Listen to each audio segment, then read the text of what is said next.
Hello, my name is Gareth Thomas. I'm the President, CEO, and Director of Westhaven Gold Corp.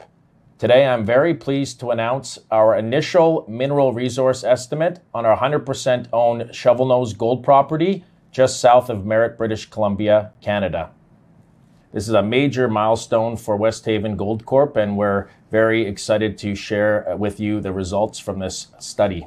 I'm going to go through some highlights of the mineral resource estimate now, then we'll have some time for questions, Q&A after, where I'll have Robin Hopkins, our technical advisor, joining us, who's really spearheaded this resource estimate. The initial open pit constrained resource is of the South Zone and was completed by P&E Mining Consultants. It is based on 145 surface drill holes, totaling approximately 56,000 meters, and preliminary metallurgical test work. This is the first mineral resource estimate on the Shovelnose Gold Property, and we are pleased to report a starting inventory of over 1 million ounces of gold from the first of multiple mineralized zones. It is important to highlight that 75% of this mineral resource is in the indicated classification. Average gold equivalent grade of the indicated is 7 times higher than the cutoff grade, demonstrating excellent potential for future economic extraction. The indicated mineralization is largely associated with the individual vein zones, whereas the inferred is associated with the broader veinlet domain. The mineral resource estimate is based on potential open pit extraction, where based on potential underground mining is in preparation, and we will have another report out in the coming months on the underground component as well. And we should note that the South Zone is just one of many known mineralized zones on the Shovelnose Gold Property. Westhaven Gold is still very much a drill bit story, an exploration company, and we're looking to find more and more gold to add to this very exciting initial mineral resource estimate. The South Zone resource is contained within a small portion of Vein Zone 1, which is being traced in excess of 4 kilometers. Shovelnose is situated off a major highway near grid power, rail, large producing mines, and within easy commuting distance from the city of Merritt. It's a Tier 1 jurisdiction with other operating mines in the area. You have Highland Valley Copper, BC's largest open pit mine, within 40 kilometers. And of course, you have New Gold's New Afton just outside of Kamloops, to name 2. We'll mention here our metallurgy as well. We have 95% gold and 96% silver recoveries in preliminary metallurgical test results, where the mineralization is non-refractory and amendable to recovery by a standard industry process flow sheet. Another question I'm sure we'll have later, but I'm going to attempt to answer that now, is why Westhaven chose to do a mineral resource estimate now.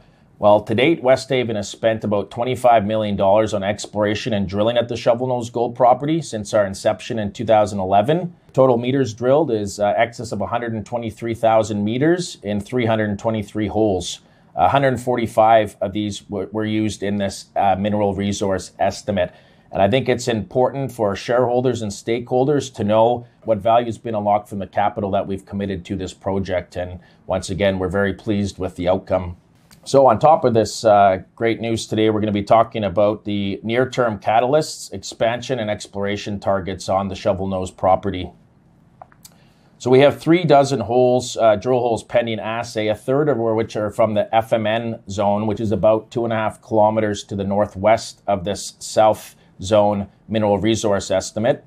And we also have 2/3 of these are within the South Zone resource area, which are not in this open pit constrained South Zone resource estimate. So some exciting looking assays coming from that area, just to the north to the Lear, to the northwest to the Alpine Zone, and as the mentioned there, FMN up into the Fran. So a lot more exploration to be done here. You can see from some of these the long sections and this trend, which is over 4 kilometers long. So once again, this is just a start, a preliminary maiden resource, but a very, very good one as far as we're concerned. Budget for 2022, we'll be looking at something similar to last year, where we drilled 40,000 meters, albeit a lot of this, or the majority of this, will be on focusing on new targets, which will be coming out in news releases in the coming weeks and months here, as we delineate further drill targets. We're sitting at about 4 million in cash today, which is we're very well positioned for exploration success here in the near future. And one drill is starting here in the next week or so, and we'll be wrapping up the 2 drills in the near future as well. The ability to drill here starting in January 15th is a very unique advantage for us, being right off a major highway, 2.5 hours from Vancouver, 30 minutes from Merritt. We're going to be heading back to the FMN Zone, where last year we drilled 15.97 meters of 9.15 grams per ton gold. And as mentioned, we have about a dozen or so holes, assays pending from the FMN, but we like what we're seeing there. This is a very good potential to add ounces to the South Zone resource. And as you move along to the northwest there, you got the Tower, Mick, Alpine, then of course the Franz, which was a high-grade outcrop discovered late last year as well. So there's a lot of holes between the South Zone and Franz that really need drilling, and we see ounces coming from that area. So that's going to be the primary focus for us in 2022. As well as other targets that are being delineated as we speak from very good work program last year, exploration program, boots on ground, mapping, geophysics, and we got many targets delineated, which as mentioned will be coming out in a press release in the near future. One potential question has come up already is if we will proceed to a scoping study or PEA given these excellent results. To answer that, at the moment, I should say, our technical team is confident based on 2021 drilling and exploration data that the South Zone could be expanded around the limits of this pit shell, as mentioned earlier, north towards the Lear Zone, along strike towards the Alpine, FMN, and Franz zones. As mentioned, we have many assays outstanding, so we're waiting for those results, which should be interesting. And we don't really want to wrap economics engineering around this project as we're stepping out and hitting more mineralization, and we have hundreds of other targets on the property to assess. So at this current time, we're going to be just focusing on exploration for the most part and expanding this South Zone pit, if you will, to the north and northwest. Another question has come up as well is why we went with an open pit scenario versus an underground scenario. And we will be doing an underground scenario as well, but the Securities Commission states that we can only do one option to begin. And traditionally, when mineralization comes to bedrock surface, you begin with the open pit scenario. So we will be doing an underground component, as mentioned, but for the time being, we're quite happy with this open pit scenario as well. So that was just some of the highlights of our mineral resource estimate. Now, if you have any questions, we'll be happy to answer those and open it up now to some Q&A and discussion. Thank you very much.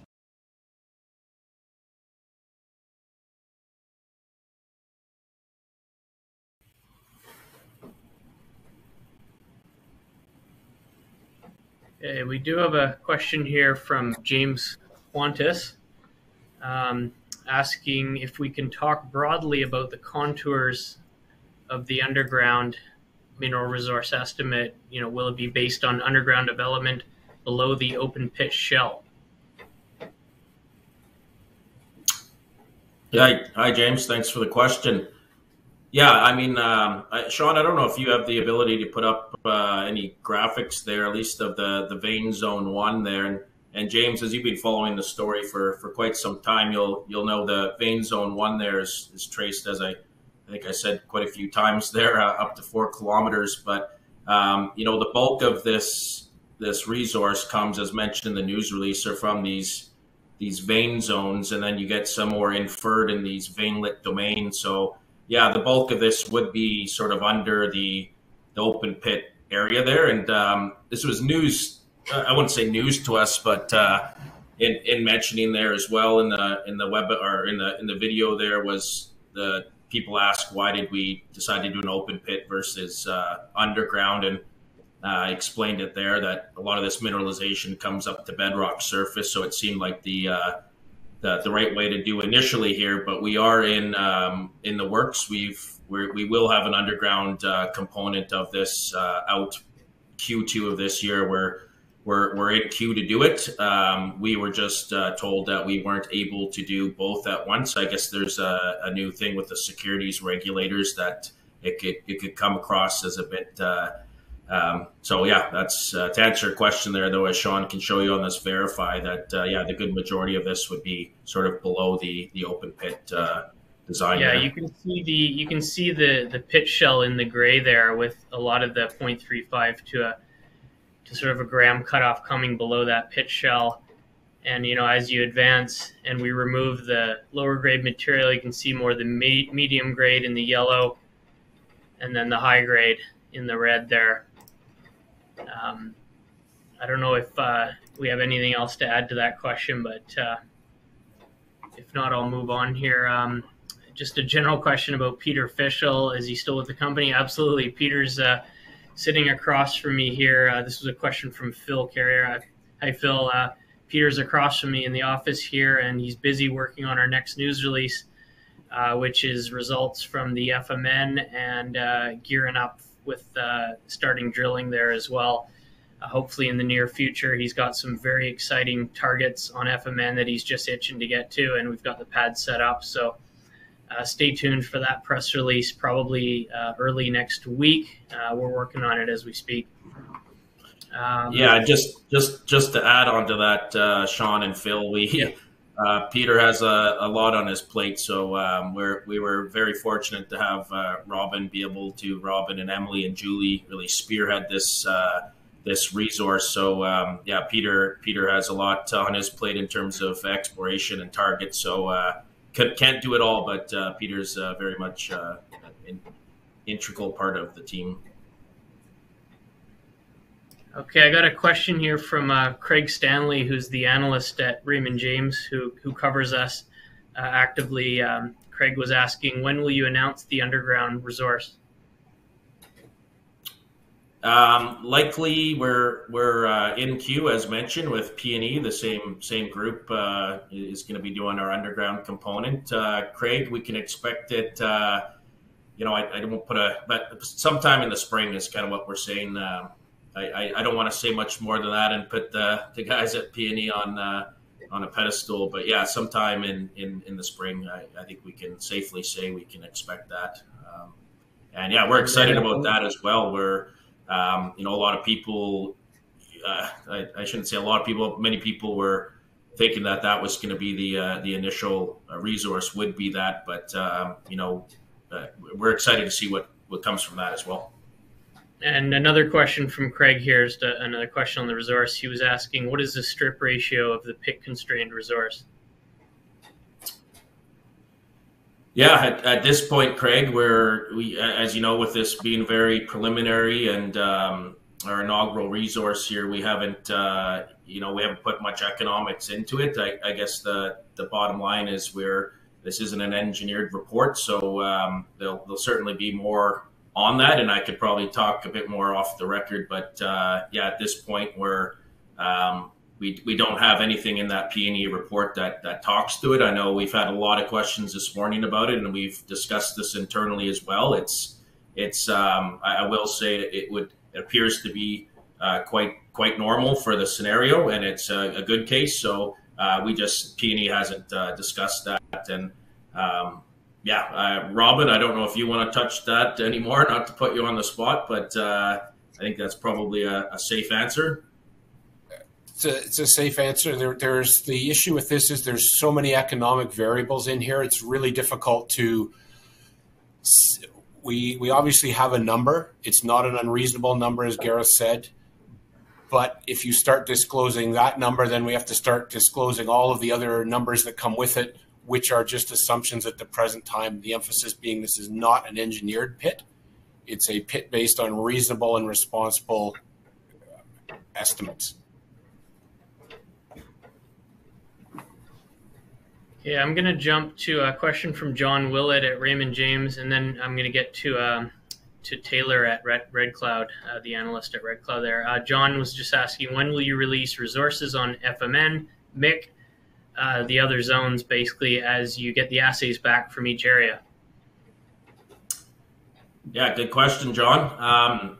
I will sort of use that as a segue on the results coming back here. I see there's a question on there. I'm not going through them all here, but I did see earlier a question about results. And we do have results pending. We do have a news release probably out in the coming days, if not early next week at the latest. So we are going to get out some results on FMN and other areas as well. And back to the question there, John, about the potential resource there at FMN, and obviously I think we have 20.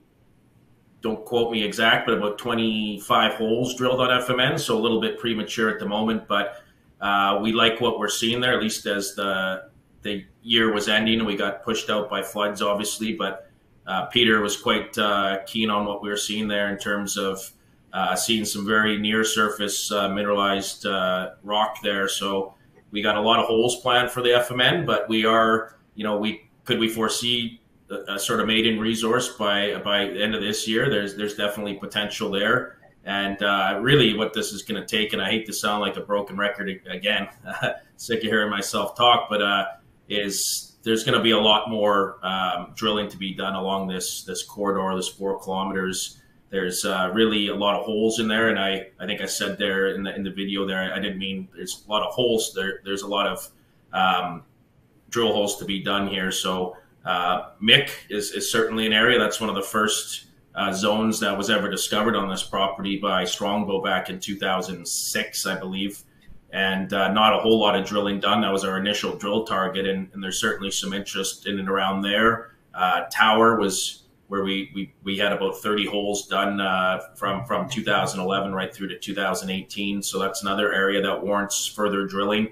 And of course, we're delineating many targets in the whole regional area as well. We've done, as mentioned, a lot of geophysics here. We did a really good mapping, prospecting program with our geos last year, boots on the ground. So a lot of targets coming from that as well. So I think the focus at the immediately here as the drill starts here in the next week or so will be the FMN, following up on some of these high priority targets that should add. I'm not even sure I'm allowed to say add ounces, but I have said it, but we'll add certainly to the flavor of this. And really we're hoping to find more, hits like the 16 meters of 9 grams. That's, we think there's going to be more sort of, mineable widths like that sitting here. It's still pretty early days though. And then Franz itself right on surface, obviously we didn't, hit as much there as we're hoping for, but that's still really early days there as well. So, and between, I don't know if you need to put it up there, Sean, but between the FMN and the Franz, we have quite a big empty hole where we have no holes, an empty gap, I should say, where there's no drill holes at all. So, lots of things to be drilled just on this corridor alone, and plus the regional targets on the outlying areas. This is a big property, and we're as we make our way doing more, concise, diligent exploration out to the east. We're starting to see a lot of more interesting things out there. So we're excited. It's going to be we're obviously, this is a big milestone for us, but at the same point, we want to find more gold here, and it could come from anywhere. So we're just got to do the work and the proper work, and that's what Peter, Robin, and the team are working on. So I'm trying to give you on the screen share here with the Verify model. You can see that vein zone 1 stretches in excess of 4 kilometers from the resource at South Zone all the way up through the FMN to the Franz. Sean, all of this. Yeah. Sorry, Sean, I'm not seeing anything. I don't know if anyone else is. I'm not able. I'm just seeing a black screen, but that could be me. I'm just. Robin, are you able to see it? Yep, I can see it, Gareth. Okay, that must just be me then. No okay, surprise. well, I'll just speak to it briefly. Yeah, go ahead. It's pretty clear on the model here. You can see the vein zone 1. This key structure stretches in excess of 4 kilometers from this 1 million ounces we've got at South Zone all the way up the northwest through FMN and Franz. And then I'll just zoom in on the hit we had at the FMN here. You can see 16 meters of 9 grams gold at the FMN. And like Gareth said, in the probably days in coming weeks here, we're going to have a news release with some more results from the FMN, so stay tuned. But all of this strike and this vein zone, this trend remains relatively untested, and we just need to get in there and do some more drilling. I'm going to get on to a question now from Taylor Combuzier from Red Cloud, the analyst that also covers Westhaven. He just was asking, what depth does this open pit reach?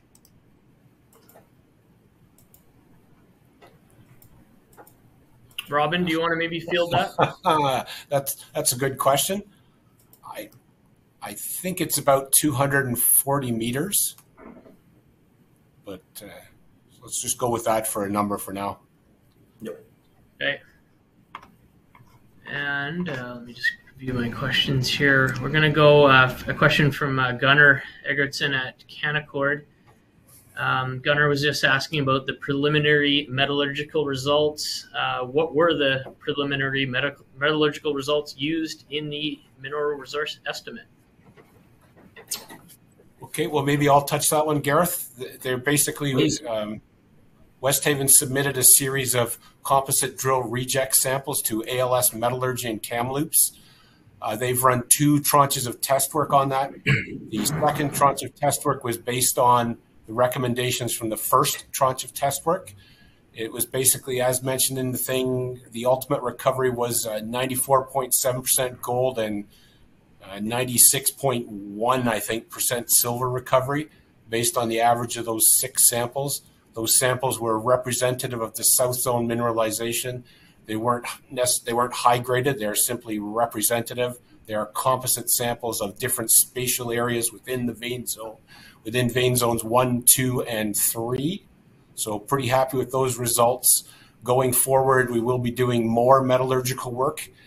Gareth mentioned we're not immediately doing a PEA, but we are doing PEA supportive work, of which additional metallurgical work on the 2021 core samples will form a significant part of it. Yeah, and that's a good point there, Robin, and the question about the PEA there. We're doing, we've been doing since last year there, we're doing the environmental baseline surveys as well. So we're certainly doing, in preparation to go to the next step here as well. We're certainly doing a lot of that work in the background here as well. So that's just touching on that with geotechnical and certainly an environmental baseline survey has begun. And yeah.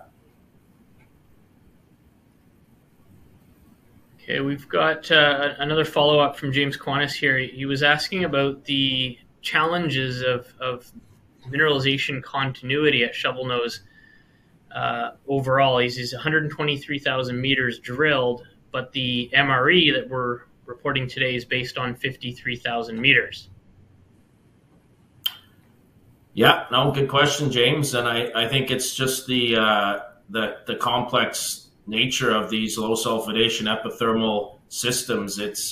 These are relatively narrow veins that you're hunting for. So it can be we've drilled a lot of targets that encouraging looking targets that just don't pan out in terms of mineralization. So it's I won't say a lot of trial and error, but you're certainly prospecting with a drill. Often you're using all the tools we have, and we've had more success with some tools versus others. But these are very complex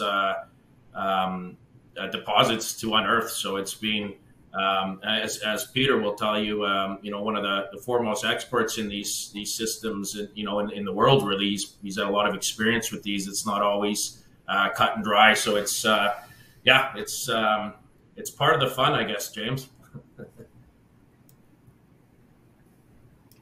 Yeah, that's really it. I had a comment from a very good supportive shareholder, Bob, up in Salmon Arm, and Bob was just saying we got very excited. I think he was trying to refer to Peter at when he worked with Kinross out at Kupol, something about outcropping.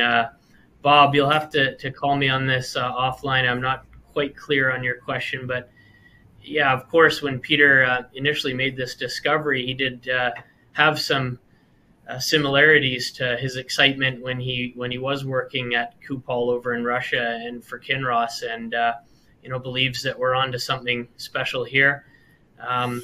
Like Gareth said, it's going to take more drilling. We're still an exploration company, but as we like to say, if Mother Nature has blessed us with, now 1 million ounces of decent grade material, relatively close to surface, 10 minutes from a highway, close to a city of Vancouver and Merritt, in a very safe, stable jurisdiction of Canada and Southeast BC. We think that there's more of these vein swarms on the property, and we're going to get out and find them. And 2022 is going to be a busy year for that, so stay tuned.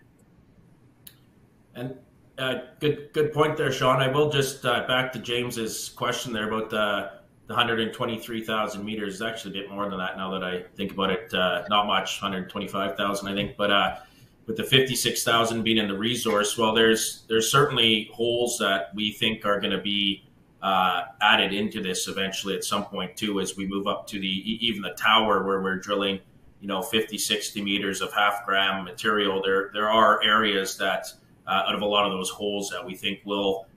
It just depends, as Robin said there. It's really early days to put economics on this, but it's a gentle reminder of our location here, right off a major highway, and a pretty good jurisdiction. So it seems like a lot of drilling, but talk to many people who a lot of experience with these systems. You can be drilling up to 100,000s of meters before you're finding really much of anything. So you got to have belief, and we're certainly excited with what we're seeing, outside of the South Zone. So going to be an exciting 2022.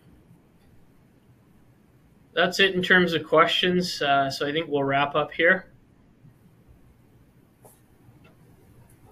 Maybe just a quick closing comment, Gareth. Yeah, well, thank you very much for your interest in Westhaven, and we very thankful for all the support from our shareholders and hopefully some potential shareholders here as well. And a lot of good things on the horizon, and look for some news out shortly as well on some drilling. We're due here, and we'll be having something out in the near future.